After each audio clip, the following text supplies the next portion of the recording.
Kamusta mga kakamao? Matapos nga pong talunin ng ating pambato na si Melvin Jerusalem via unanimous decision si Yuday Shijoka na naganap nitong lamang March 30, 2025. Ay nagbigay nga po ng pahayag ang kapatid ni Yuday Shijoka ukol dito.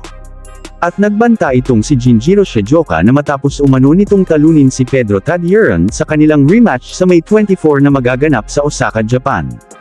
Ay isusunod daw niya umano si Melvin Jerusalem at iipunin daw nito ang lahat ng title belt sa minimum upang maging undisputed. At mukhang hindi pa ito nadadala si Jinjiro Shijoka sa nangyari at sinapit nito kay Pedro Tadeuran.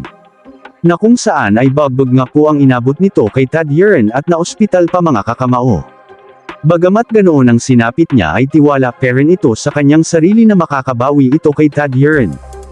Ayon pa nga kay Jinjiro Shijoka ay hindi na daw mauulit ang nangyari sa kanya sa huling naging bakbakan nila ni Tadeuran. Hindi na daw tatama sa kanya itong si Tadeuran bagkus siya ang bubugbog kay Tadeuran nang hindi ito tinatamaan. Ayon pa kay Jinjiro Shijoka ay nag-level up na daw siya at magbabalik upang makabawi sa Pinoy. Abangan natin ta mga kakamao kung magagawa nga ba ni Jinjiro Shijoka ang kanyang babala sa Pinoy. Sa kabilang dako naman mga kakamao ay opisyal na nga pong hinamon ni The Monster Naoya Inoue ang kapwa nito Japanese star na si Junto Nakatani.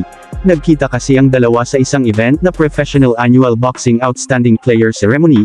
Habang nagsasalita nga po si Inoue ay humarap nga po ito kay Nakatani at hinamon nito na maglaban sila sa Tokyo Dome sa Japan sa susunod na taon at buhayin ang Japanese boxing. Sumagot naman po si Nakatani at ang sabi let's do it.